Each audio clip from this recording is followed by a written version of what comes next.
He was showing me something on the back of the car. I got the grease gone. They got the old... Zerks. No, a different kind of grease. Twist them on. Oh, okay. So they're a twist-on type of That's Zerk. where they were original. The trouble is, you can't find them anymore. You can't find the fittings anymore. You just screw them in there, see? And then you just put that fitting on there. Put it on. Okay. And they break. I see. And some of them are hard to find. So I've had to, a couple of places I've had to take and put grease fittings on them. And just try to do anything to get the grease into them. Now, Ed had mentioned he had a leather guy redo the seats in here because when it came from Arizona, it was kind of crusty. And I'm assuming, do you think he did the headliner, Ed? Huh? Ed, I'm calling you Ed. Do you think he did the headliner, Ken? Yeah, we don't know. Anything leather. Okay, so he probably, do you think... The leather is all just so broken. And Do you think he did the interior panels here too? I think so. Okay. Because he just used what he had to work with. All right, so these have been redone, but again, the instrumentation looks original on it. The floorboards appear to be original. Yeah, yeah. It's interesting on the running board on this side, you can see the wear pattern from someone getting in and out of the front. So you had to be a pretty thin guy to get in and out past that steering wheel. I had to figure out a way, so. Yeah.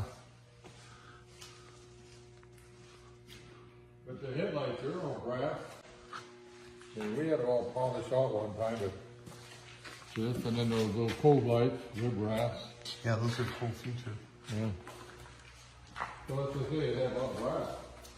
So we found paperwork that in 1990 you were communicating with the guy trying to get a new water-cooled intake. And he sent you back information. You have a letter saying that he didn't want to part with that water-cooled intake manifold. But there's a name and number if it can still be traced. The letter's 31 years old. Maybe that intake manifold still exists. He didn't want to sell any of that stuff, but who knows? There's a name and number. This right here, again, anything to do with the material that's top. These snaps all look original. Did you ever take these off? You've never unbuttoned any of that, right? I never have. And it doesn't look. And if you look at the frame on the windshield. Get some air in here. Yeah, that's all original. Yeah, see these right here? He's going to operate that. You got vents, which is kind of cool. That's all original. I don't have a cigar lighter. I never. And this here is, I took the vacuum tank off and used to pump that. And there was a pump in there. Right. And then you take in and that was for the fuel. The vacuum tank was for the pump fuel. The fuel up there to the right, tank. but you put it in electric fuel pump. Yeah. Okay. But that looks to be the original steering column, the original steering wheel. Yeah. And again, see this frame of the windshield looks to be original. As far as I know, everything's original. Yeah. And my guess was it looks like you unsnap this and take it down to articulate the windshield so you can allow for the windshield to allow air pass. But if you're not doing that, you leave that side connecting booth up. So he's never taken it apart. And especially at higher speeds, you wouldn't want to do anything. Yeah, it's an aluminum body. That piece is steel here. It's kind of interesting that you would have a vent style window there incorporated into the frame, which is interesting. And again, this made it very comfortable to rest your forearm on when you were going down the road. I think the light there, where I got the fuel pump now, I didn't want to put another switch in there, and I wasn't using that light anyway, so I took and wired the fuel pump to that switch over there. That was for the overhead light. Okay.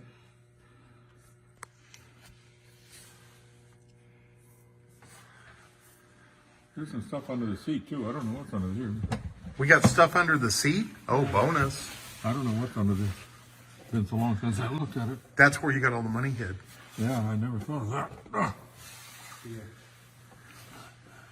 There's little snaps on there. No, there's no snaps. Just can't Let me see if I can help you on this side. Push back. That doesn't seem like it wants to come out. Maybe we have to recline the seat to get that out. just in there tight. That's in there. I think you have to recline the seat to get that cushion out. Never did before. The Model T, they keep the tools in the rear seat. Well, this has the tool pouch right here. This has for the tools originally. That looks to be original. It looks like you didn't do anything with that. It was probably protected from the sun that way. But there's wear marks on this. Huh? So you probably had the leather seats redone probably in 90. Oh, okay, he's got that seat out. Oh, look at this. Oh my goodness. Oh wow, bonus. Oh my goodness. We've got an old, heck, what looks to be original jack. Yeah. Portable quartz heater.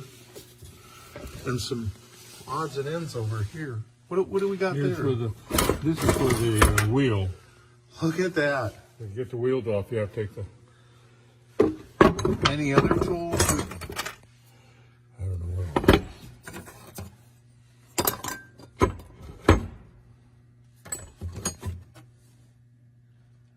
But the wood base seems to be original. Look at the seat base. That looks to be the original material there. Whatever the cushion is. Wow. Somewhere in here. Unless it got lost. Here's the jack. This could be an original jack right there. Huh. Well, you probably should go through this. Isn't that neat how they have that recess for storage for the jack and whatever? That's kind of neat. Whatever's there, just leave it there. I don't need it. All right, so we want to put the seat back in. Yeah.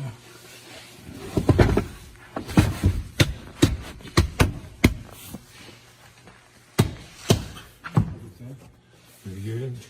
Yeah. Got the wear going on there. All right. Well, I think that's going to wrap up my coverage of this. Yeah, this is kind of, look at this gate valve to get the spare tire off. That's kind of cool.